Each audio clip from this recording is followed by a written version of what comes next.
So the first thing I'm going to ask is actually a question that came up with Ingrid this morning. And I'm going to ask it to all the panel members, but perhaps Ingrid, if you answer it first, and then we can move. So Ingrid was wondering, would we rather live in a world with no magic or a world with magic that is sometimes used poorly? But I'd already told you, Tobias. That's like me. Well, of course we'd rather live in a world with magic. Why would you not? So what kind of values is magic adding? Well, I think, as Morn put it very well, magic is often a language used to describe that which we kind of do not yet understand, or that we don't quite have words to convey. And I think that in some ways it is a useful shorthand for kind of an embracing of uncertainty and appreciation of uncertainty, and kind of maintaining of like sincere curiosity and reverence for the unknown. Joanne, any thoughts? Well, I saw The Giver on my flight over here, so I'm already thinking about why, an egalitarian society can become really oppressive. So even if magic is in the worst hands, yes, there's still possibility to divert that somehow. But we live in a world, like Ingrid said, we live in a world with magic as opposed to... But then again, it does matter how poorly you see this magic. Like, what? I'm not, partially, yes. Okay. And Warren, I think we're pretty clear on your answer. Pro-magic. Yeah, I would also add that anyone who's had a kid knows that we need to live in a world with magic. And the process with that is that the same as the broader process we're discussing, we need to live in a world with magic, but there needs to be people there to contextualise it for you and to go through the entire process of learning about it with you without losing the sense of wonder. And you mentioned briefly the end of the sleight of hand and the end of the hucksters in Las Vegas. Do you really think that we're out of sleight of hand trickery? I think when everyone's fighting over bloody wristwatches, yes, I think we're at the end of the cycle and the big crash is coming. I think we have to be. Right. Let me just have a look here. Because one of the things that has come up in all the talks is magic as a force for good, as a force for naming things. And one of the things I think we've recognised all the way through this is that perhaps by creating our own language and our own words for talking about the things we don't understand, we can gain control and power over them. But there is also this potential for magic as a force for bad, as a force for deception. And is there a way that we can either mediate or attempt to recognise what forms those two things take? Frame it in terms of politics. There's a constant battle and a constant push-pull. And you hope for the best possible outcome, but you have to go in understanding that it's a fight, it's a debate. Right. It's a broad conversation that you have to stand up and be part of. And it, again, the thing about kind of maintaining a certain curiosity, it's like the more questions you ask of a magic system, kind of like the more it starts to kind of make sense. Because when you said, magic being used, or magical language being used for ill, like the example that I tend to go to in like recent years is like the financial crisis in 2008 when it was like, what happened? Oh, well, we had this math and it made all these, we couldn't tell you how it worked. But, you could, because it was, some people were in on the take and some people weren't, and most of the people who made lots of money off of algorithms they didn't understand kind of walked away without really any damages, right? Right. Unpacking, the more someone tells you they can't actually explain how something happened, the more you can suspect that, the more it kind of becomes clear that's kind of like an instrument of plausible deniability, right? And I think that sometimes, which isn't to say fuck serendipity, that never happens, but, knowing the more, being able to kind of ask questions of something. But, that's a perfect way to frame it, because not only was that also a political failure, but that's also the other side not understanding magic. Yeah, and also being, trying to reassure people, don't worry, these wizards on Wall Street, they know what they're doing, prior to that. But unless you're another wizard, you can't actually make that judgment. Yeah. So it was a political, structural, social, cultural fail, as much as anything else. Yeah. It's interesting. I've always imagined that as almost a Faustian deal that backfired, right? Making the deal with the devil before the 2008 crisis and it all collapsed. And Warren, you mentioned the fact that we often consider the devil to be the threat of oncoming AI. And in Joanne's talks, you were talking about being algorithmically gaslit. You know, is there? And we've already established that there's a threat here from obviously the systems we don't understand because we don't have the words for them. Is the devil present, perhaps for Ingrid or Joanne, in the form of some sort of algorithmic system that we can't possibly pass? Am I? Well, I mean, to get back to some earlier talks, I do think it's interesting that we're using magic to as the shorthands to not describe things. That this is kind of like a power of like, okay, you don't need to know; it's just sorting itself out. But the content of our talks was again needing the language to articulate these fractured narratives and pinning that down. But then also the point about what I meant by algorithmic gaslighting was sorry.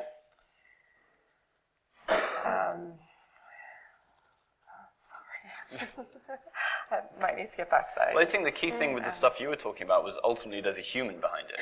Yeah. It's a human dressed as an algorithm who's actually tormenting someone else. Yeah. So it brings you back to the old story, the devil is just other people. Yeah. Well, I mean, I think, like,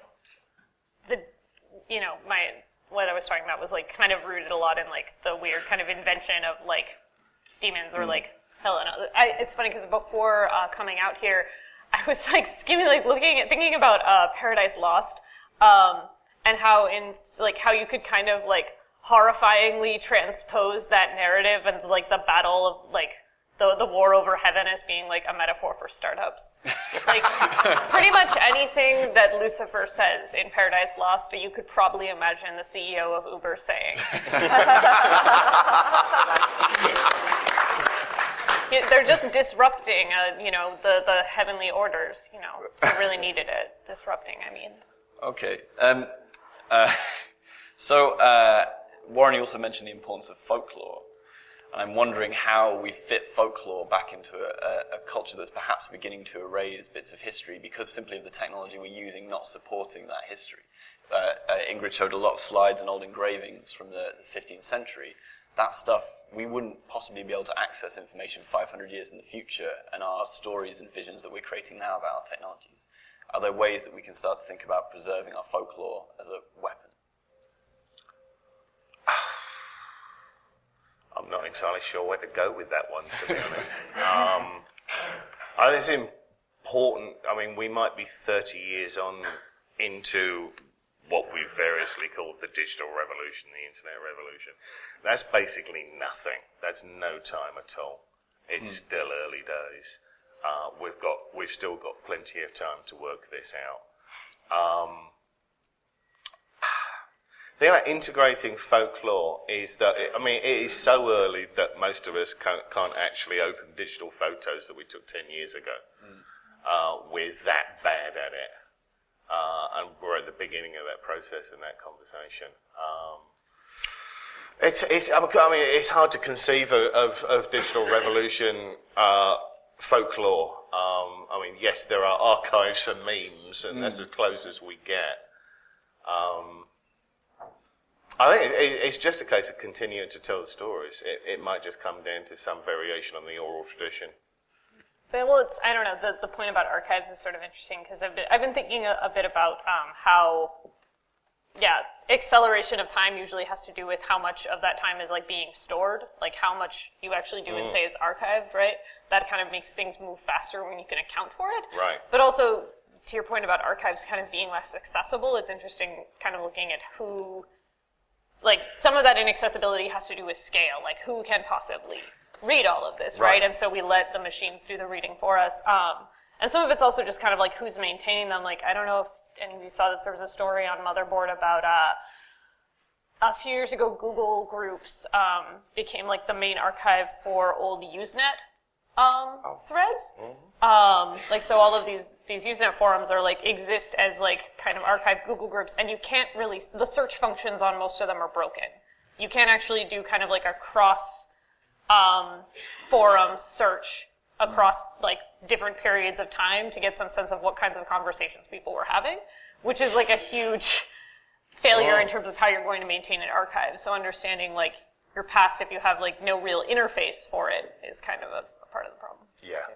There was also the desperate scramble when Yahoo brilliantly decided to get rid of all GeoCities to try and save as much of our earliest internet history as possible, which there was just no one interested in doing that apart from the people who were perhaps there trying to preserve that oral tradition. I'm going to take some questions. I'm going to pose some questions from the audience. Some of them are quite flippant, some of them are quite deep, so we'll see how we go. Warren ended by calling for alchemists. Is that how you each see your role? And if not, who are the alchemists?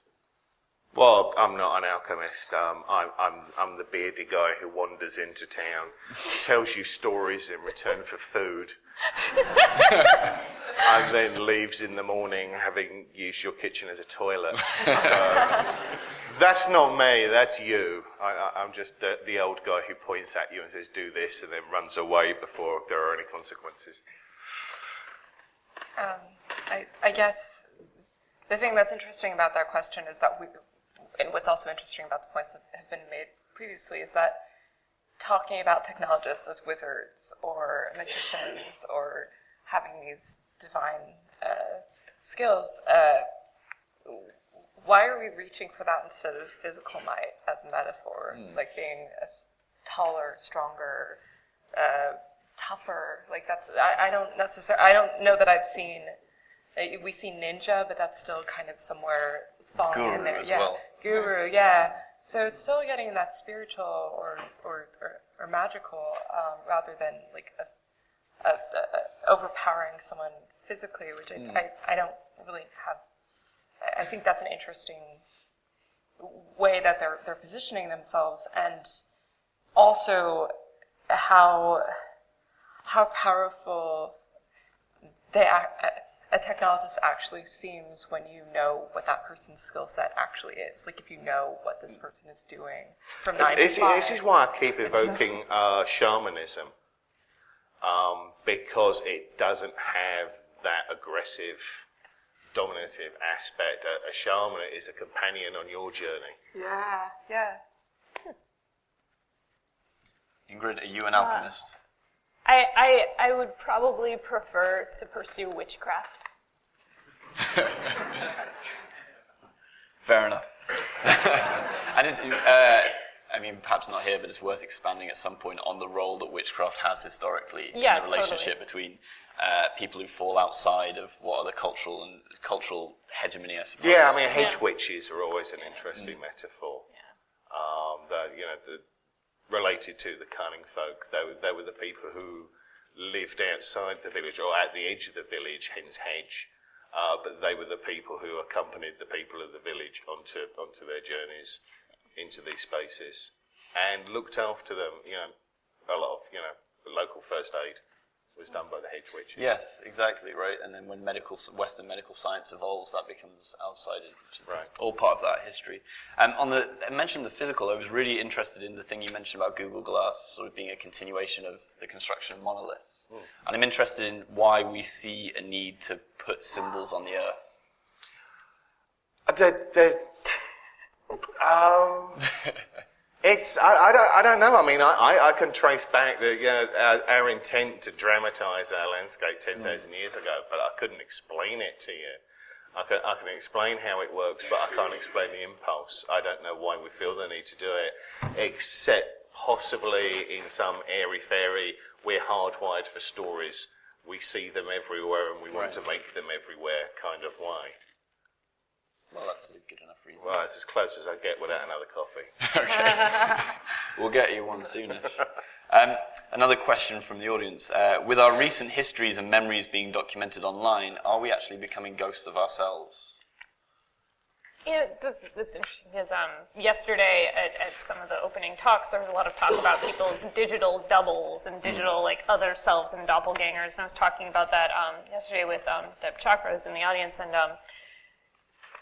we kind of concluded that perhaps actually a more accurate depiction would be kind of digital shadow, insofar as it can seem much larger than you, and it can be distorted, and it is often kind of casts something very different.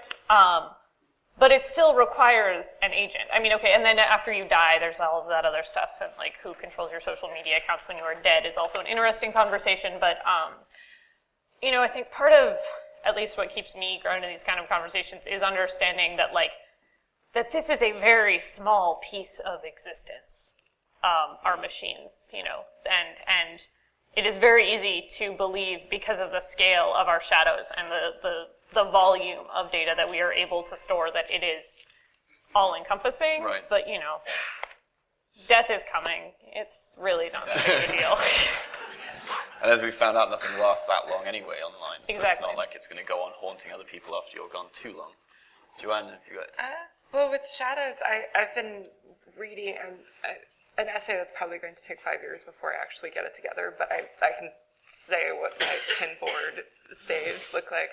I've been looking at examples of stories where a character cuts off their shadow just for that reason of like having that sense of like how to alienate yourself, how to distance yourself from this thing following you. And to quote, like, Oscar Wilde has a good story that includes that, and it's there are some cartoons, and it's actually like it does feel like this having a companion following you around, that power to just divorce yourself from it, Right. and move forward and possibly like create your own form now, free of what is expected of you. That's interesting to go sort of roughly, unless you've got anything else to say on that. I shouldn't, because this touches on one of my recent obsessions. I'm obsessed with the logo art for Snapchat. It haunts me because they're selling this service with the ghost of a dead baby, and I don't know why. I'm obsessed. So move on, or else we're going to be here for hours. I can't.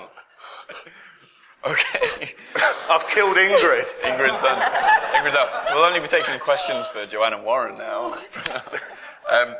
That actually leads on quite nicely to another audience question who was wondering what the role of the familiar now is. And we've already had discussions with thinking about smartphones and whatnot, and now we've seen the watch coming perhaps as a non-magical device that's devoid of magic, and that we understand the watch and the smartwatch entirely.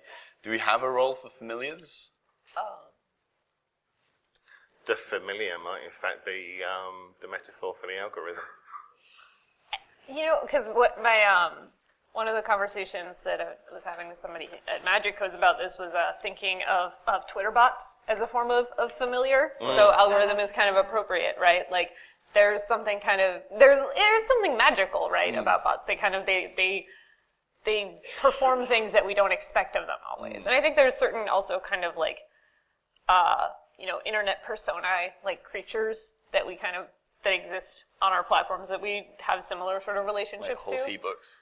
Yeah. Oh God, horse e-books.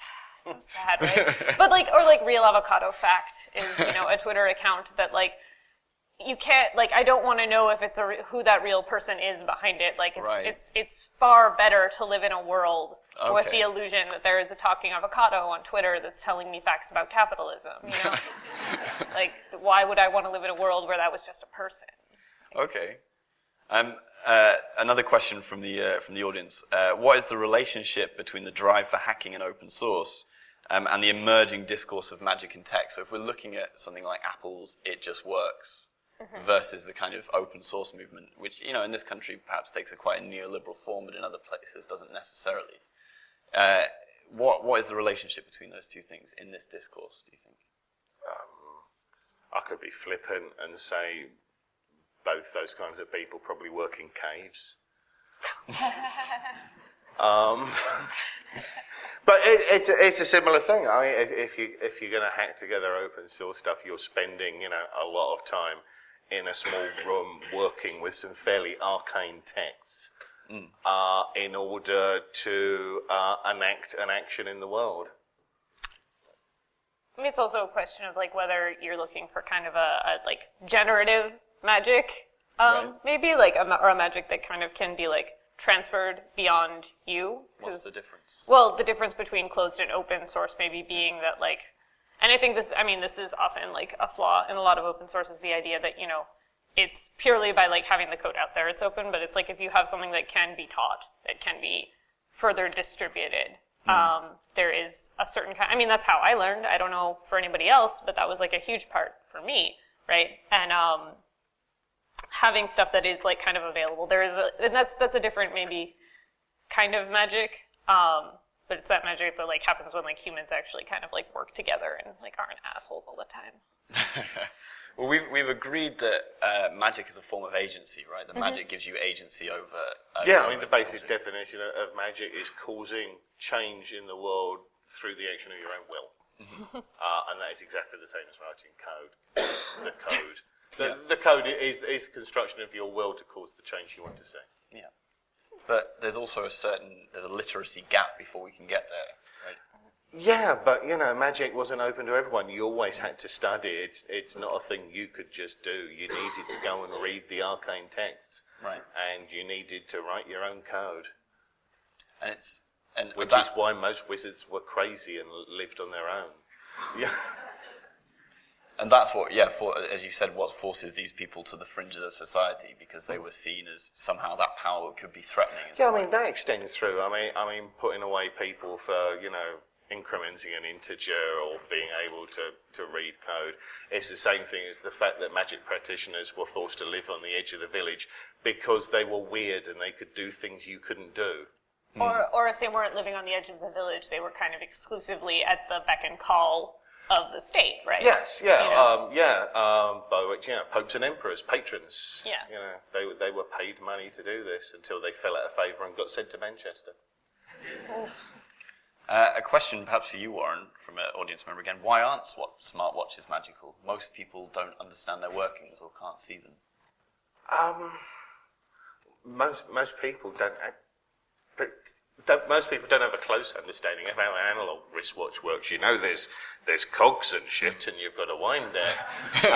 But if you threw a box of the contents of a wristwatch at people, most people, I would say, would not be able to assemble them into a working wristwatch. Right. It's not understanding how something works is not the same as, it's magic. There's a process there because you can see the cogs and shit. You just don't know how it goes together. And a smartwatch, frankly, is no different from that. So, going back to the idea of the power and the threat of power that perhaps wizards, alchemists, and shaman have over systems, your work with the astrology of the Five Eyes Agency, it's obviously something where a couple of people are pointing out on Twitter that you're doing a very similar thing, where you're challenging the hegemony by developing a language for kind of, in your own terms, making it humorous, making a joke out of it, right? We've got sort of different definitions here of magic. Is there something perhaps that's not quite wholesome enough about hijacking magic as a joke? Not quite wholesome enough? Yeah, Sorry. like as in, if you're using magic because it's an artifact that people are uncomfortable with, and you're using it to challenge hegemony rather than for its own inherent properties. I'm still not sure I totally understand your question.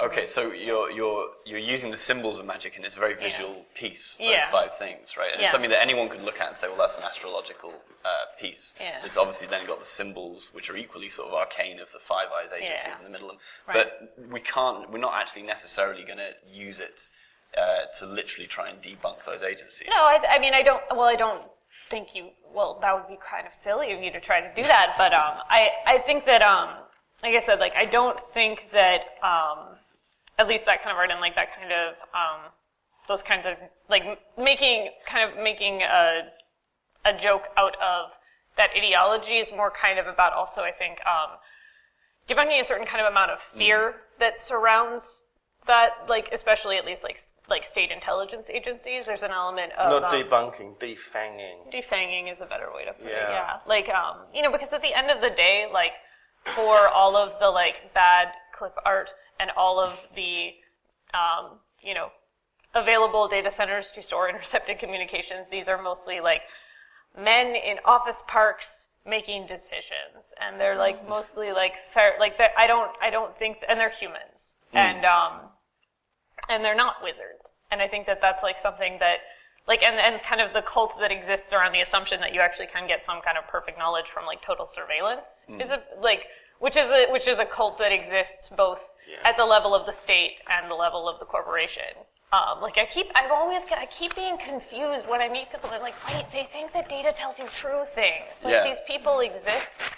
I spend probably too much time around skeptics and around people who are willing to kind of give things the benefit of the doubt. But I think by posing this question of like, to what extent is this not all that differentiated from a system like astrology? And like I'm more worried about offending astrologers than I am about offending the state. I think they're like I read my horoscope all the time. Like I don't really. It ties in quite neatly with something that Ian Bogos wrote recently about the cathedral of big data. Yeah. How this is the new kind of church, and perhaps that's much like historically magic was used to challenge the sort of dominant monotheism of the church. There's an element of that here.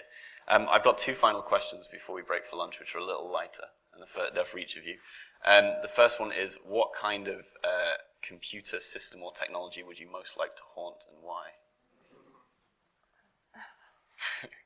Well, that would require me dying first, and I'm not up for that.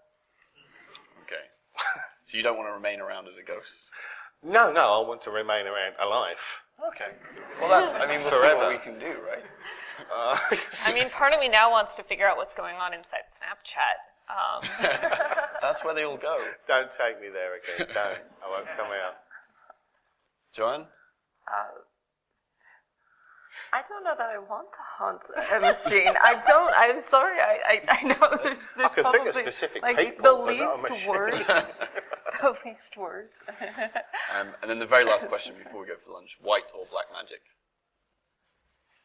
It's an audience question. Well, I mean, black obviously is the question. It's the question about would you want to go to heaven? No, none of my friends would be there. All right.